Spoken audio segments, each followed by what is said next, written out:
श्री राम जी ही दशरथ नंदन के रूप में हैं और वे ही सच्चिदानंद ब्रह्म हैं। बिनु पग चलई सुनई बिनु काना, कर बिनु कर्म करई विधि नाना, तन बिनु परस नयन बिनु देखा, ग्रही घ्राण बिनु वास असेखा। और यह भी कहा, आनन रहित सकल रस भोगी, बिनु बानी बक्ता बड़ जोगी, जेहि इमि गावई वेद बुध, जाहि धरहि मुनि ध्यान, सोई दशरथ सुत भगत हित कौशलपति भगवान।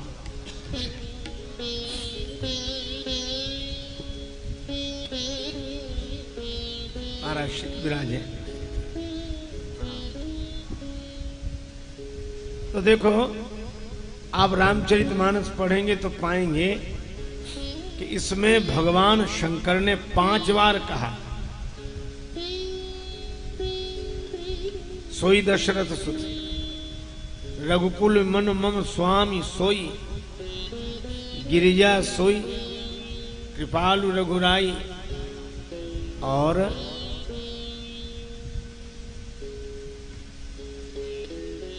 जगह जगह राम अनादि अवधपति सोई और बंदऊ बाल रूप सोई 5 बार कहा। क्यों? क्योंकि भगवान शंकर पंचानन है, 5 मुखों से बोल पड़े। और शिव जी की बात सत्य ही नहीं परम सत्य है, क्योंकि कोई गंगा जल का पात्र हाथ में लेकर अपनी बात कहे तो लोग कहते हैं इनकी बात सही है, क्योंकि यह गंगा जी की सौगंध कर रहे हैं, गंगा जल ही हाथ में लिए हैं। और शंकर भगवान तो जब बोलते हैं तो गंगा जी को सिरोधार्य करके ही बोलते हैं। तो इसलिए पहली बात तो यह है कि श्री राम जी सच्चिदानंद ब्रह्म है, वह उनका स्वरूप है, और श्री दशरथ नंदन के रूप में प्रकट हुए, यह उनका रूप है। तो रूप का दर्शन करें, रूप की भक्ति करें और स्वरूप का चिंतन करें। अच्छा, निराकार साकार, बड़ा सुंदर सहज उत्तर दिया। जैसे जल है, जल का कोई आकार नहीं, ये नीर आकार निराकार है। इसे गिलास में डाल दो तो यह जल ही गोल और लंबा दिखाई देने लगता है।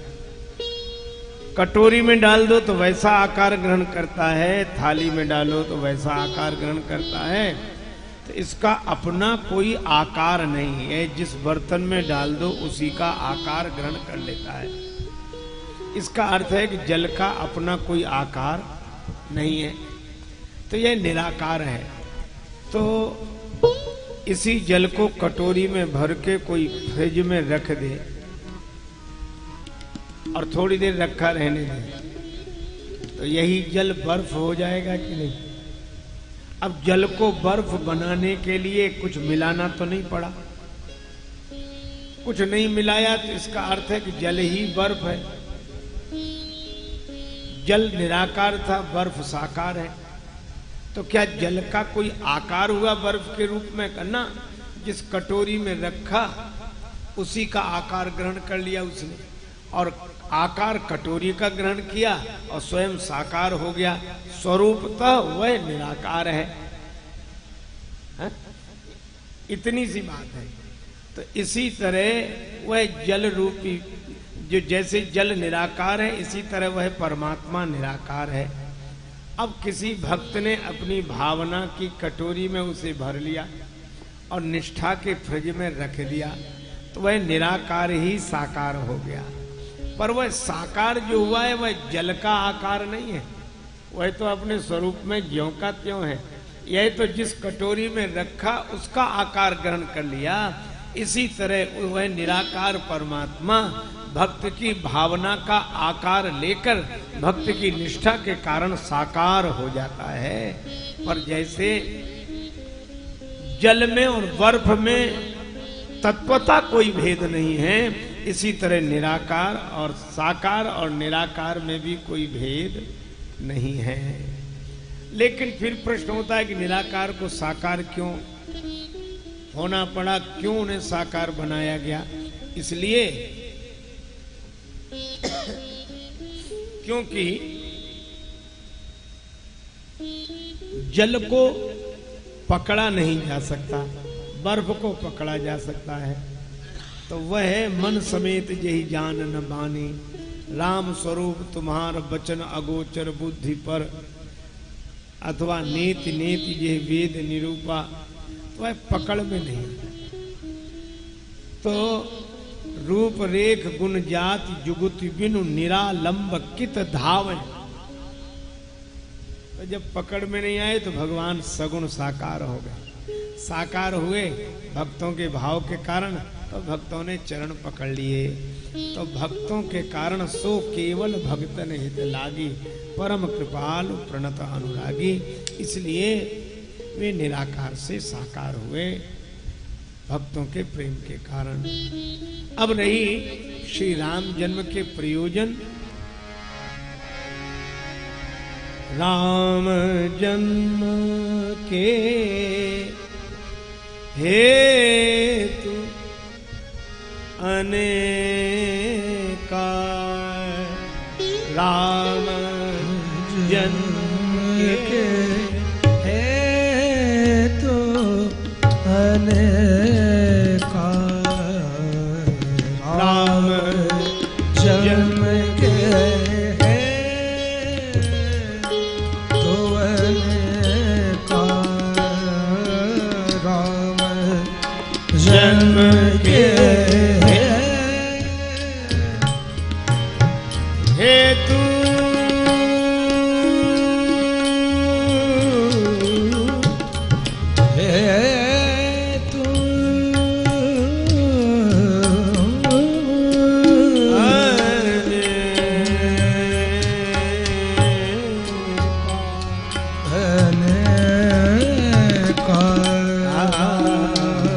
परम विचित्र एक ते एका, राम जन्म के हेतु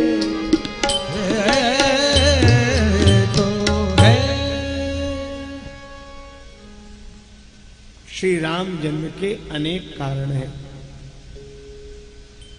मूल कारण तो यह है, जब जब होए धर्म के हानि, तो धर्म की स्थापना के लिए भगवान अवतार लेते हैं। धर्म संस्थापनार्थाय संभवामि युगे युगे। और भक्तों के कारण राम ही केवल प्रेम प्यारा, इसलिए सो केवल भक्त नहीं लागी। अब अनेक कथाएं सुनाते हैं भगवान शिव पर समास शैली में। द्वारपाल हरि के प्रिय दो, जय अरु विजय जान सबको। उनको श्राप मिला। सनक सनंदन सनातन सनत कुमार, इन चारों ऋषियों का श्राप मिला। वे राक्षस हुए। तो भगवान उनके उद्धार के लिए अवतार लेते हैं। विजय विजय ही अंत में रावण कुंभकर्ण हुए, तो भगवान श्री राम रूप में अवतार लेते हैं।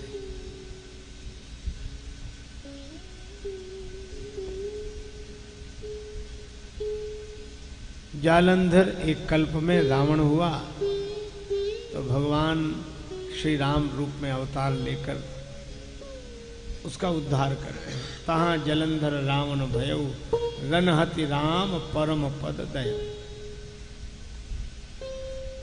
इसी तरह कथाएं सुनाते जा रहे हैं। और एकाएक शिव जी ने यह कहा, नारद श्राप दीन एक बारा,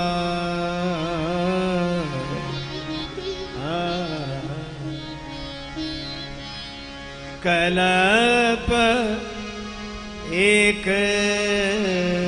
ते ही लगी।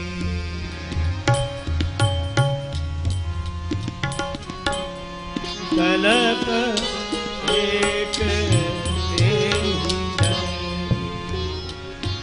अवतारा कल्प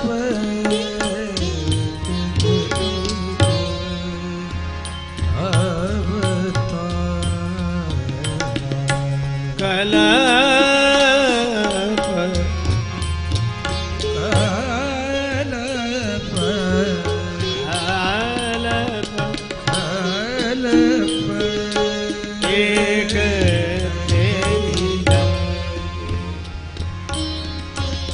अवतार एक थे ही। श्री नारद जी ने श्राप दिया भगवान को, इसलिए भी भगवान का अवतार हुआ। अब पार्वती जी अचानक बोल उठी कि नहीं नहीं महाराज, गिरिजा चकित भई सुनि बानी। नारद जी तो श्री पार्वती जी के गुरुदेव हैं, और गुरुदेव के प्रति श्रद्धा कैसी होनी चाहिए यह इस प्रसंग से उपदेश मिलता है। गिरिजा, यहां शब्द बड़ा सुंदर दिया, उमा नहीं गिरिजा, पर्वत तनया बोल उठे। गिरिजा कहने का भाव यह है कि जैसे पर्वत अपनी जगह से हिलता नहीं, उसका नाम अचल है, इसी तरह पार्वती जी पर्वत तनया है, तो उनकी भी सदगुरु के प्रति श्रद्धा अविचल है, इसलिए गिरिजा चकित भई सुनि बानी। हमारे गुरुदेव श्री नारद जी, नारद विष्णु भगत पुनि ज्ञानी, परम वैष्णव हैं, परम ज्ञानी हैं। मुनि ने श्राप क्यों दिया? कारण कवन श्राप मुनि दीना। अब श्रद्धा भाव का परिणाम देखें। गुरुजी ने श्राप दिया तो गुरुजी की भूल होगी, भगवान को श्राप दिया।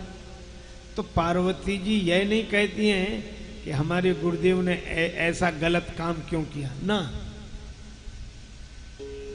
वे कहती हैं कारण कवन श्राप मुनि दीन्हा और का अपराध रमापति कीन्हा।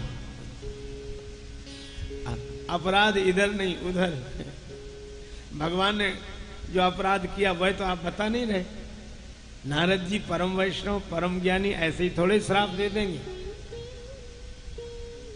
कुछ ना कुछ तो अपराध भगवान ने किया। यह प्रसंग मोहि कहो पुरारी, यह प्रसंग सुनाओ कि भगवान का अपराध क्या। तो शंकर जी मुस्कुराए, और इसलिए मुस्कुराए कि शिष्य की निष्ठा सदगुरु के प्रति ऐसी ही होनी चाहिए।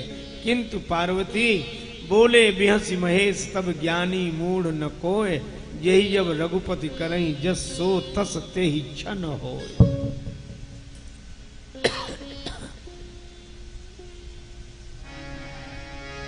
और अब वे प्रसंग सुनाते हुए कहते हैं, हिमगिरि गुहा एक, हिमगिरि गुहा एक अति पावन